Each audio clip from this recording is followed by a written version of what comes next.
Ashama harkifni akkam jirtu hunda keessaniifuu kan keessaa kanarraa nagaan koo nagaa rabbii nagaa waaqa bakka jirtanii fi lafa jirtaniitti isiniif haa baay'atu isiniin jedha.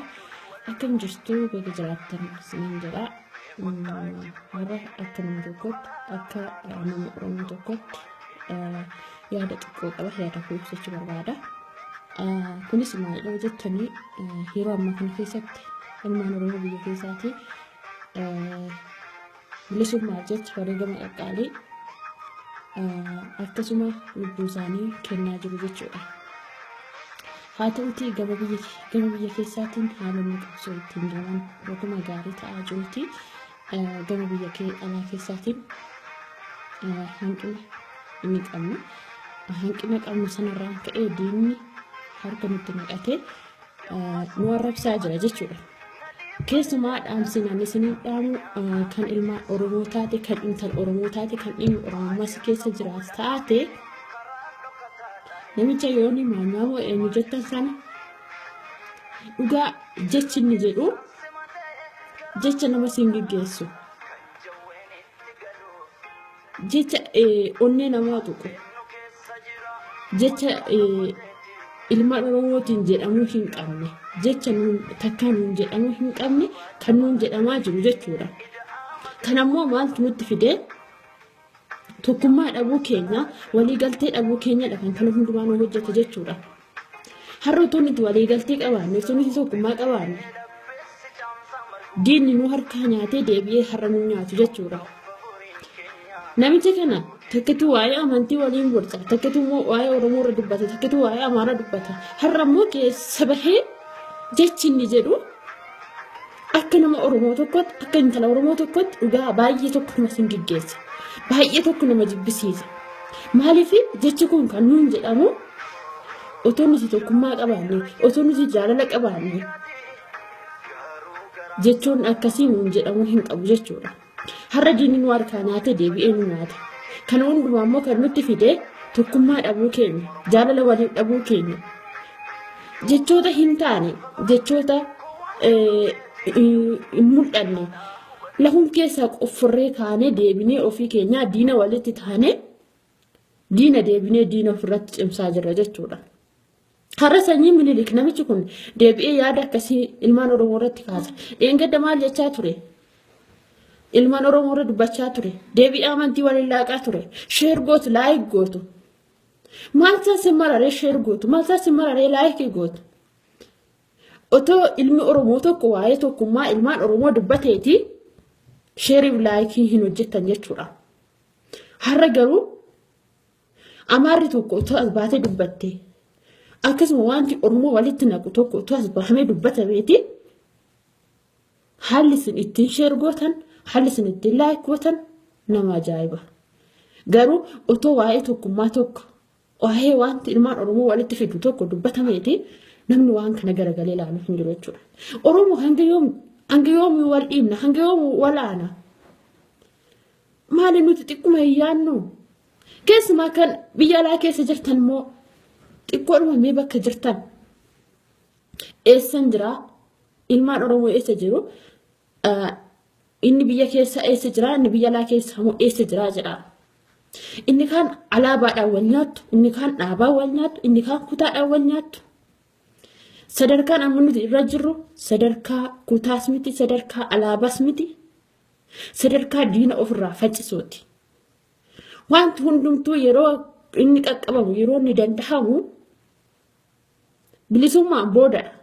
Har'a diina ofirra keenye ofii keenyaayyuu deebinee diina walitti ta'aa jirra jechuudha.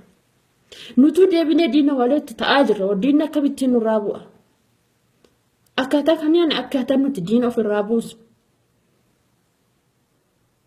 Diina ofirratti goobsaa jirra bar. Har'a ilmi Minilik deebi'ee lammata nurratti dhaabbachaa jira.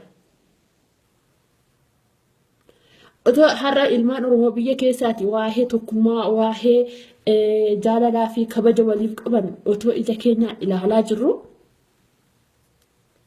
Deebinee asii immoo kutaaf gandaa wal qoonnee yaadota hin taane walirratti kaasaa jirra. Yaadota nun barbaachifne walirratti dubbachaa jirra. Oromoo kun maaliif nu barbaachise? Yaadota xixiqqoof jennee hanga yoom wal nyaanna, hanga yoom walirraa a'amna. Kan biraa nutti dhagahamuu baate dhiigni obboleeyyan keenyaa, dhiigni wareegamtoota kaleessa dhiiga isaanii dhabne, eengadda dhiiga isaanii dhabne sinitti haa dhagahamuu xiqquma.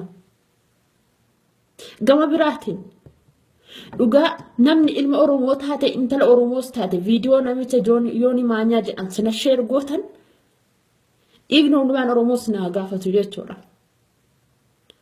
Har'a jecha hin taane yeroo inni akkasitti dubbatu kana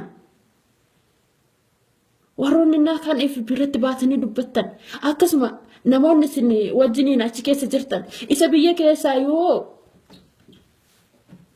galleet ilmaan Oromoo wajjiniin lolla jettu namichi achi keessa si wajjiniin jiru sana warri kutaa sana keessa jirta warri yookiin immoo namni biyya sana keessa wajjiniin jirtanii akkamitti namicha kanaaf maaf kana jette tani gaafachuu dadhabdan mookin immoo FB isaa irratti akkamitti cufuu dadhabdan.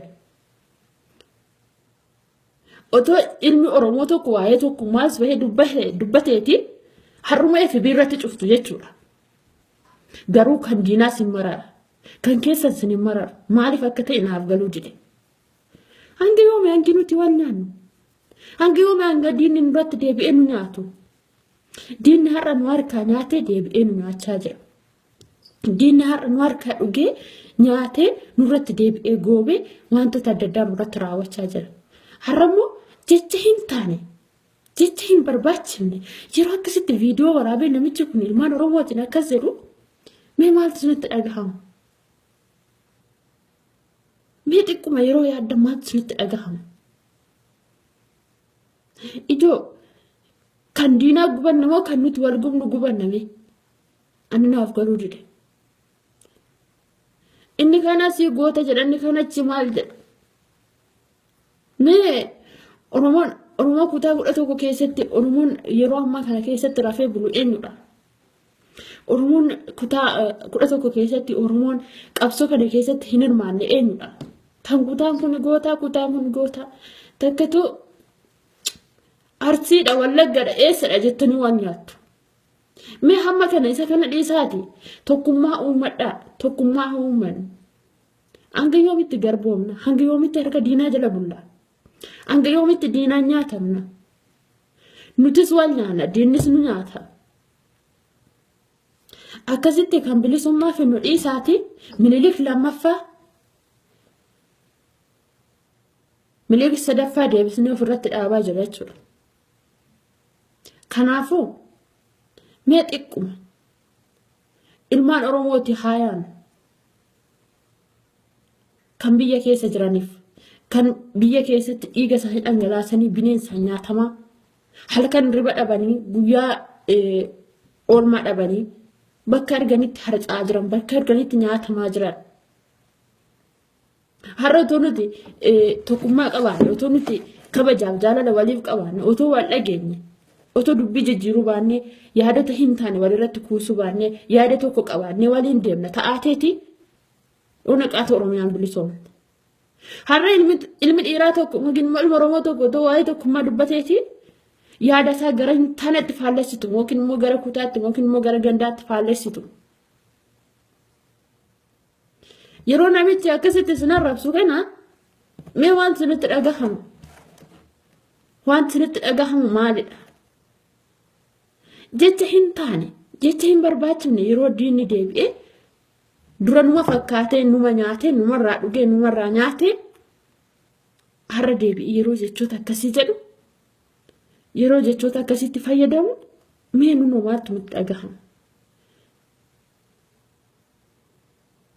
otoo sin like share gochuu baattanii namichi kun viidiyoo waraabu ture.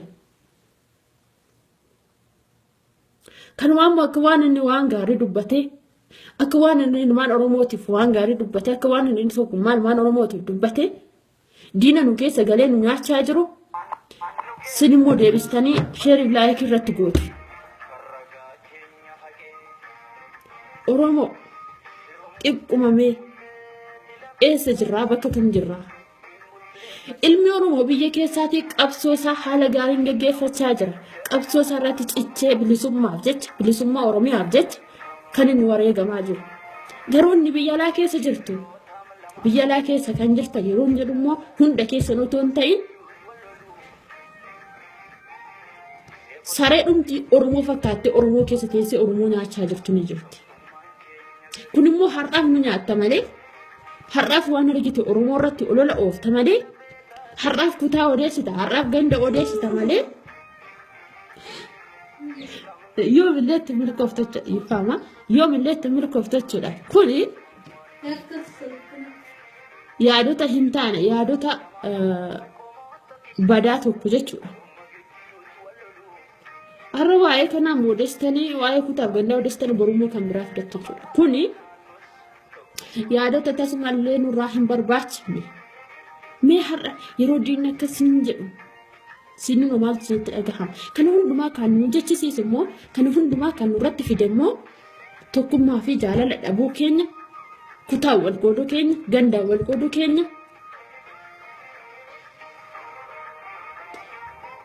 akkuma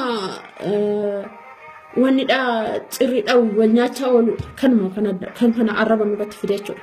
Otoo nuti jaalala qabaanne otoo nuti kabajaa waliif qabaanne wantoonni akkasii nurratti hin dhufani. Wantoonni akkasii jaalalaa fi kabaja nu dhoowwani. Too jaalala qabaanne diinni illee nu kabaja. Otoo nuti kabaja waliif qabaanne diinni illee nu kabaja. Otoo nuti jaalala waliif qabaanne diinni illee nu jaalata jechuudha. Har'a akkuma nuti tokkummaa keenya deegaa jiru diinnis argee tokkummaa keenya nurraa deegaa jira jechuudha. Kuni diina nurratti bitaa jirtan.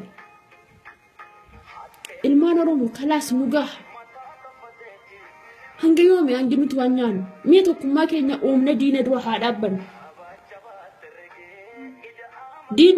Diinni nu nyaachaa jiru kun diinni kutaaf gandaan nu qoodaa jiru kun warri kutaaf gandaan nu qoodaa jirtan immoo diina ilmaan Oromooti malee tokkummaa keenya kan uumaa jirtan miti.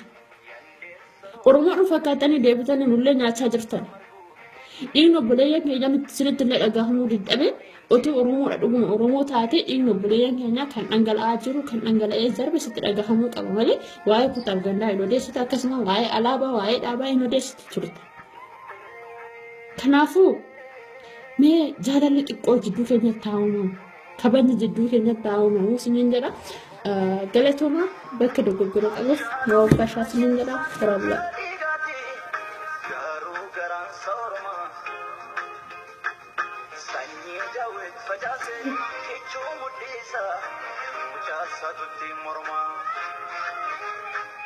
Yo harren jam fabate ko wan kam no meti bi hala hubata